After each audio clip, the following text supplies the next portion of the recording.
9178. And then right above it, just left click up here on this bar to create the alpha. And for this alpha, I'm just going to take this down until it's about, we're going to go about halfway, 120.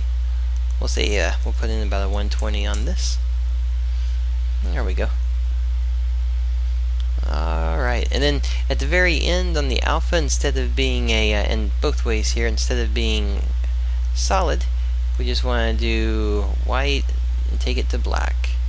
So we've gone black to the alpha here, and then from the alpha there to black here. So now all of a sudden we're getting this little bit better of a shape because we're having this nice fade out, and then we're having a slight mix of the color, and then we're having a little bit more of that fade on the inside there. Alright, so let's keep working through this. So again, let me just make sure we've got the black going to a little bit of a gray, and the gray again, just kind of check to how you want to do it. If you want it to be stronger before it goes fading out, you can make it stronger there. But if you want to keep it a little bit soft, I'm just kind of breaking up the amount of particles, that amount of thickness that happens right there. So again, I'll just take that to 126, 128, somewhere around there. Alright, so if we have that one, let's go down to our, let's see, we have our force color and force over lifetime.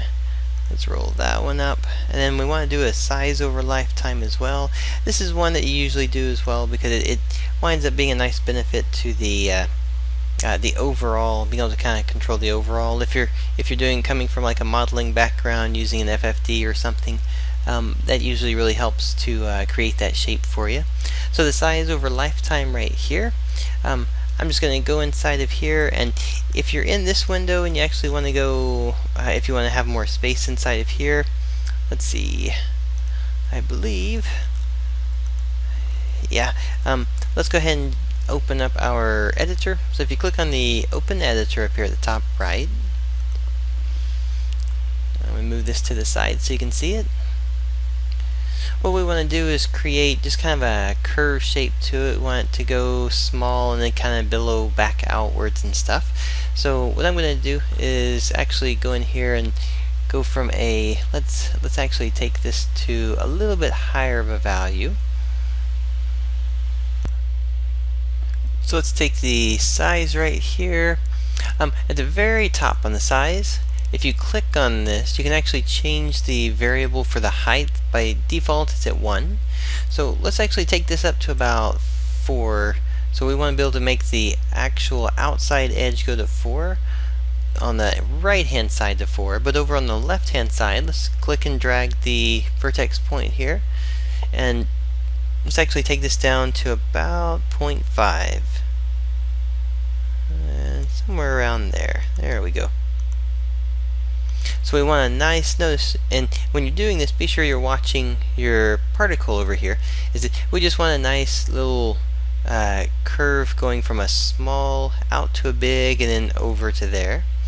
I'm going to take, now from here, you can take this and then play with it for a moment. Just grab the handle and pull it up, pull it back down, create a kind of a small little tight point right there, and try to get a good sense of what's happening in terms of how the arc that you see here is being represented outside of here. Alright, so we have just a very simple curve going up and over, and it's going from 0.5 to 4.0. Remember, you can click on this to change your size. When you're in the this little sidebar right here, you can middle mouse wheel and zoom in and out. So if you middle mouse wheel forward and backward, you can zoom in and out that way on it. Alright, so it's going to give us our size over lifetime.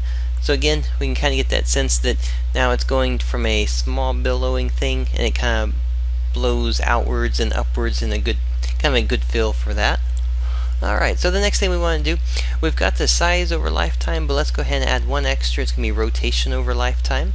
Right now everything is just going, we're generating at a random shape, but let's actually set it up so that the rotation is also actually happening during it.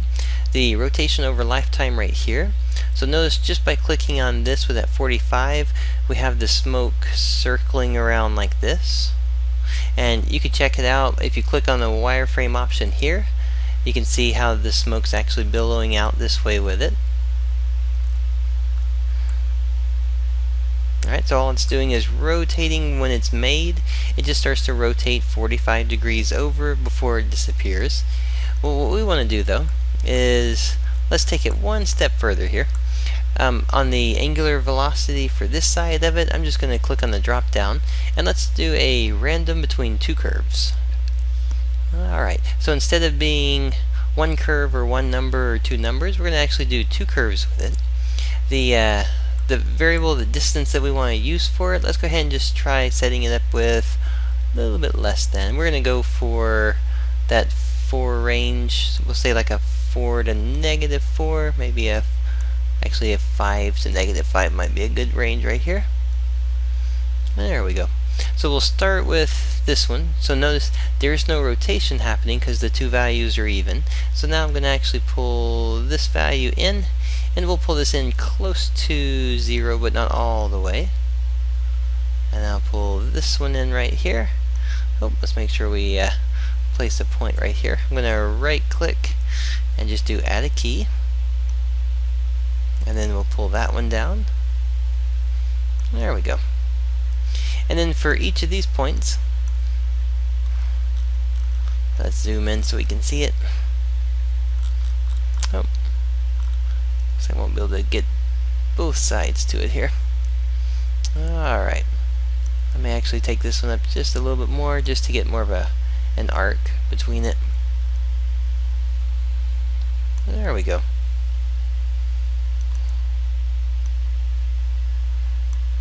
So we get a bit of a curve here, and you just want to kind of watch over here on the side. I'll even put on the, we'll do the wire and texture frame here so you can see it. So we're getting the piece, and then we're getting just a little bit of a curve going on with it. Alright. So there is our angular velocity happening. If you wanted to have even more rotation with it, again, you could set it up so it's got a little bit more this way. If you want to have less, then just set it back down so it has less of that turn going on with it. Alright. And I think we're set up with that one, so we'll go ahead and close this window back out. We'll go back to our regular particle system window inside the inspector. That pretty much finishes off the two elements that are going to kind of rotate and move the shape there. I'll turn this textured back version on. So if you notice, we've got it fading out nicely at the top.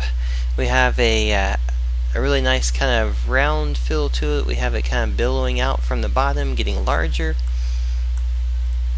The rotation is enough to actually give you a sense that you don't see that same consistent pattern, that texture in the image, but it feels more like it's just a soft volume that's happening with it.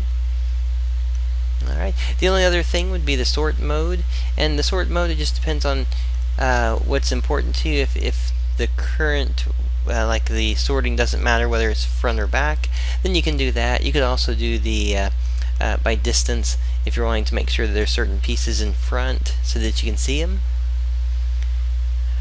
And then that'll create our first kind of basic thing of smoke. The second one we're going to work on is going to be a cartoon smoke, and we'll take a look at how it is kind of different but also the same in terms of setup. So let's go ahead and just, with this one set up, let's just left click and drag smoke 1 over to our smoke folder and make a prefab of it. And once it's there, you can save and you can delete the one inside this scene, and we'll get started with the next one coming up.